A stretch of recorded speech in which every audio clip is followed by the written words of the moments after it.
Hello everyone, welcome back to knowledge centre. हम पढ़ रहे थे class 10 geography chapter number 4 that was agriculture. आज हम बात करेंगे about non food crops. Non food crops में सबसे पहले हम डिस्कस करते हैं अबाउट रबर। रबर बेसिकली एक इक्वेटोरियल क्रॉप होता है जिसके लिए मॉइस्ट और ह्यूमिड क्लाइमेट की जरूरत होती है। अगर हम रेनफॉल की बात करें तो रेनफॉल रबर के लिए बहुत ज़्यादा चाहिए, that is more than 200 centimetre. और टेम्परेचर की अगर हम बात करें तो अबाउट 25 डिग्री सेल्सियस टेम्परेचर हमें चाहिए। रबर जो है बेसिकली एक इंडस्ट्रियल रॉ मटेरियल के फॉर्म में यूज होता है। बेसिकली जो ट्रांसपोर्ट सेक्टर है हमारा, यानी कि जो टायर मैन्युफैक्चरिंग वाली कंपनीज हैं, जो इंडस्ट्रीज हैं, उनके लिए रबर जो है एक बहुत बड़ा रॉ मटेरियल है। तो इसीलिए रबर जो है एक इंडस्ट्रियल रॉ मटेरियल के फॉर्म में भी सबसे ज़्यादा यूज होता है। Now the states where rubber is being cultivated in India: Kerala, Tamil Nadu, Karnataka, Andaman and Nicobar islands and the Garo hills of Meghalaya. Second जो हमारा नॉन फूड क्रॉप्स है दैट आर फाइबर क्रॉप्स। तो फाइबर क्रॉप्स में बेसिकली हम 4 तरह के फाइबर क्रॉप्स पढ़ेंगे: cotton, jute, hemp and silk. Hemp भी एक तरह का फाइबर क्रॉप होता है जिससे कि रोप्स, बैग्स, कई तरह के आर्टिकल्स जो हैं वो बनाए जाते हैं। Let's talk in detail about cotton. Cotton के लिए जो टेम्परेचर हमें चाहिए that is more than 21 degree Celsius and rainfall हमें चाहिए बिटवीन 50 to 100 सेंटीमीटर। ना कॉटन के लिए पिकिंग डेज में हमें फ्रॉस्ट फ्री एनवायरनमेंट चाहिए। देखो कॉटन में क्या होता है, बेसिकली जो आपके कॉटन का फ्लावर है वो जब मैच्योर हो जाता है, कॉटन की फसल जब तैयार हो जाती है, तब बेसिकली कॉटन बॉल्स को प्लग करने के लिए हम क्या करते हैं, लेबर लगाते हैं। तो वो जो प्लकिंग वाला ड्यूरेशन है उस समय फ्रॉस्ट फ्री एनवायरनमेंट होता है, वरना आपकी जो फसल है वो खराब होने का खतरा रहता है। इसलिए हमें फ्रॉस्ट फ्री डेज चाहिए during picking. And loamy black soil जो है वो सबसे ज्यादा सूटेबल है फॉर कल्टीवेशन ऑफ कॉटन। अगर हम सीजन की बात करें तो कॉटन का कल्टीवेशन जो है खरीफ सीजन में किया जाता है। एंड द स्टेट्स जहाँ पर कॉटन का कल्टीवेशन होता है: Maharashtra, Gujarat, Madhya Pradesh, Andhra Pradesh, Tamil Nadu, Karnataka, Telangana and Uttar Pradesh. Next is jute. Jute is also known as golden fibre. अगर अपन टेम्परेचर की बात करें तो 30 डिग्री सेल्सियस टेम्परेचर होना चाहिए and rainfall should be 150 centimetre. Hot and humid climate हमें चाहिए और सॉइल का टाइप लोमी होना चाहिए और वो भी फर्टाइल, बहुत ज्यादा फर्टाइल होना जरूरी है। कल्टीवेशन एरिया की अगर हम बात करें तो इंडिया के जो ईस्टर्न स्टेट्स हैं, ईस्ट साइड वाले जो स्टेट्स हैं, वहां पर जूट का कल्टीवेशन जो है वो किया जाता है। Next is silk. तो सिल्क जो है वो एक प्लांट प्रोडक्ट नहीं है, हमें प्लांट से नहीं मिलता है, that we are getting from animals. Animal product है और वो जो है हमें रियरिंग ऑफ सिल्क वॉर्म की रियरिंग से मिलता है। तो ये जो इकोनॉमिक एक्टिविटी है of rearing silkworms that is known as sericulture. So basically हमने डिस्कस किया अबाउट नॉन फूड क्रॉप्स। अब हम डिस्कस कर लेते हैं थोड़ा about the contribution of agriculture in GDP. सबसे पहली बात तो जीडीपी क्या होता है?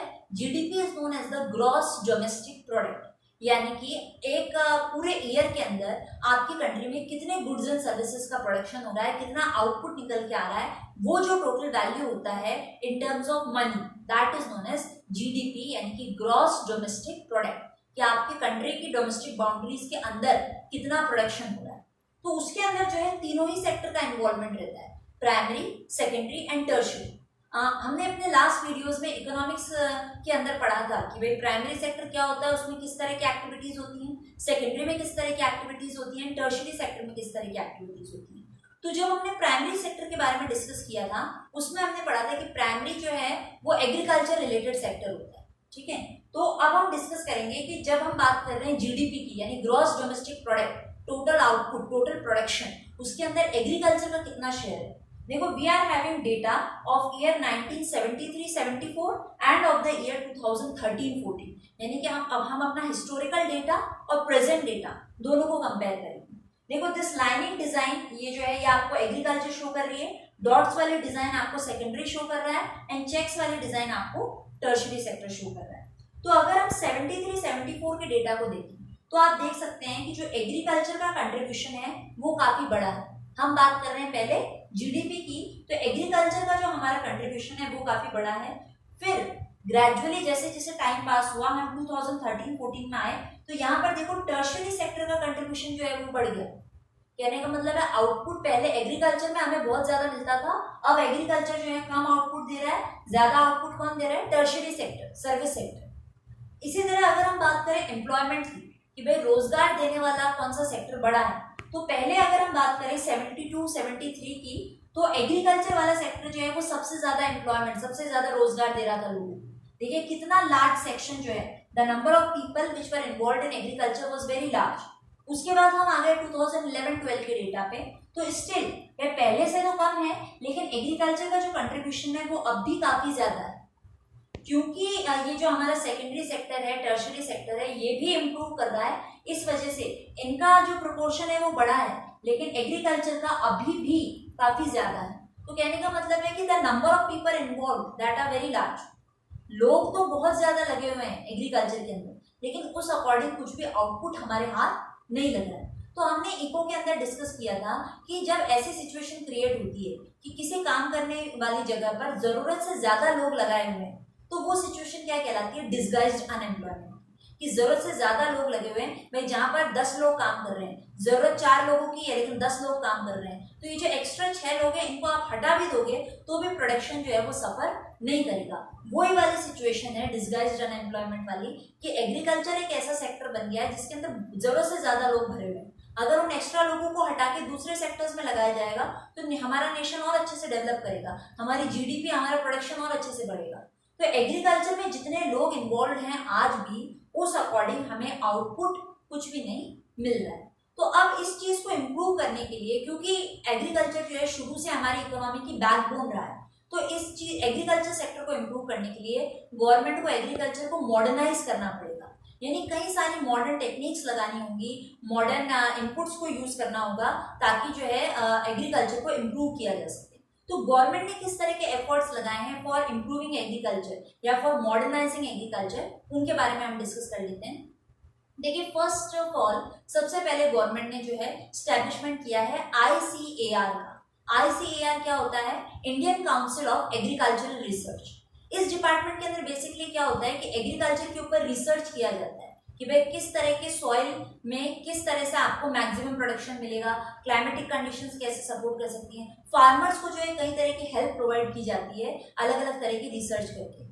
अब आजकल हम देखते हैं कई तरह के एग्रीकल्चर यूनिवर्सिटीज जो है गवर्नमेंट ने स्टार्ट कर दी है। एग्रीकल्चर को पूरी तरह एज अ सब्जेक्ट के ना फॉर्म में इमर्ज किया जा रहा है, डेवलप किया जा रहा है। कई सारी वेटनरी सर्विसेज जो है गवर्नमेंट ने स्टार्ट कर दिए हैं, एनिमल ब्रीडिंग सेंटर्स स्टार्ट कर दिए हैं, ताकि जो कैटल फार्मिंग है या एनिमल्स की रेयरिंग करके जो यूजफुल प्रोडक्ट्स हमें मिलते हैं, वो सारा प्रोडक्शन भी जो है लार्ज स्केल पे हो सके। हॉर्टिकल्चर के डेवलपमेंट के लिए यानी फ्रूट्स एंड वेजिटेबल्स के कल्टीवेशन के लिए भी गवर्नमेंट ने काफी सारी पॉलिसीज निकाली हैं। और रिसर्च एंड डेवलपमेंट किया जाता है मेट्रोलॉजिकल डिपार्टमेंट के अंदर, यानी कि जो वेदर फोरकास्टिंग का काम करते हैं, वेदर रिलेटेड जो रिसर्च एंड डेवलपमेंट करते हैं, उनके लिए भी गवर्नमेंट ने काफी सारा इन्वेस्टमेंट किया है। क्योंकि वेदर का अगर हमें पता होगा, वेदर की फोरकास्टिंग का अगर हमें थोड़ा आइडिया होगा, तो हम अपने एग्रीकल्चर में और ज्यादा अच्छे से इंप्रूवमेंट ला सकते हैं। तो इन सारे सेक्टर्स में गवर्नमेंट ने जो है इन्वेस्टमेंट अब स्टार्ट किया है, ताकि एग्रीकल्चर को जो है मॉडर्नाइज किया जा सके। तो बेसिकली गवर्नमेंट किस चीज पे फोकस कर रही है कि हमारा जो रूरल एरिया है, जो रूरल इंफ्रास्ट्रक्चर है एग्रीकल्चर टर्म्स में, उसको डेवलप किया जा सके, ताकि इंडिया का एग्रीकल्चर जो है वो मॉडर्नाइज हो सके और आगे बढ़े। एक और चीज जो यहाँ पे डिस्कस की गई है कि चैलेंजेस, ऐसे कौन कौन से चैलेंजेस हैं, कौन कौन सी प्रॉब्लम्स हैं जो इंडियन एग्रीकल्चर सेक्टर फेस करता है। तो सबसे पहली बात कि 91 के बाद जब ये लिबरलाइजेशन, प्राइवेटाइजेशन, ग्लोबलाइजेशन की पॉलिसीज हमारे इंडिया में स्टार्ट हो गई थी, उसके बाद इंडियन एग्रीकल्चर जो है इंटरनेशनल लेवल पर कंपटीशन फेस करने लग गया। वर्ल्ड लेवल पर हमारे एग्रीकल्चरल प्रोडक्ट्स जो हैं कंपटीशन फेस करते हैं। तो हमारी तैयारी जो है, हमारा जो लेवल ऑफ डेवलपमेंट है, वो भी उस अकॉर्डिंग होना चाहिए कि इंटरनेशनल लेवल पर हम एग्जिस्ट कर सकें और कंपटीशन को फेस कर सकें। दूसरी तरफ गवर्नमेंट क्या कर रही है, धीरे धीरे एग्रीकल्चर सेक्टर में जो इन्वेस्टमेंट है गवर्नमेंट का, वो रिड्यूस होता जा रहा है, कम होता जा रहा है, क्योंकि गवर्नमेंट अब एग्रीकल्चर के ऊपर इतना फोकस नहीं कर रही है। यही कारण है कि हमारा एग्रीकल्चर पीछे है। एक तरफ तो गवर्नमेंट काफी सारे एफर्ट्स लगा रही है, बट जहां इन्वेस्टमेंट की रिक्वायरमेंट होती है, जहां हमारे लूप होल्स है, जहां हमारी कमियां हैं, वहां पर गवर्नमेंट जो है, गवर्नमेंट बदलती है तो इन्वेस्टमेंट रिड्यूस हो जाता है, गवर्नमेंट की पॉलिसीज बदल जाती है, जिसकी वजह से एग्रीकल्चर सेक्टर जो है वो सफर करता है। कई बार हम देखते हैं कि गवर्नमेंट क्या करती है, फर्टिलाइजर्स के ऊपर, इंसेक्टिसाइड्स के ऊपर, variety of high yielding variety of seeds के ऊपर सब्सिडी देती है गवर्नमेंट फार्मर्स को, तो वो सब्सिडी को कम कर देती है, जिस वजह से फार्मर्स जो है वो उनको मतलब पूरा बेनिफिट नहीं मिल पाता है। कई बार होता है कि हमारे एग्रीकल्चर प्रोडक्ट्स का इंपोर्ट किया जाता है, तो इम्पोर्ट ड्यूटीज जो है उनको गवर्नमेंट लेस कर देता है। इसका भी जो है लॉस कहीं ना कहीं फिर डायरेक्टली इनडायरेक्टली और इनडायरेक्टली एग्रीकल्चर सेक्टर को ही देखना पड़ता है। तो गवर्नमेंट जो है धीरे धीरे इन्वेस्टमेंट कम करती जा रही है। अगर हम प्राइवेट सेक्टर की बात करें तो प्राइवेट सेक्टर भी अब एग्रीकल्चर में इतना इंटरेस्ट नहीं लेता है, सभी का फोकस जो है टर्शियरी सेक्टर बन गया है। तो प्राइवेट सेक्टर भी जो है धीरे धीरे अपना इन्वेस्टमेंट रिड्यूस करता जा रहा है फ्रॉम एग्रीकल्चर, और ये सारे क्या बन गए हैं, चैलेंजेस बन गए हैं इंडियन एग्रीकल्चर के सामने, जो कि उसको एक ओवरऑल डेवलपमेंट फील्ड के रूप में इमर्ज नहीं होने देते।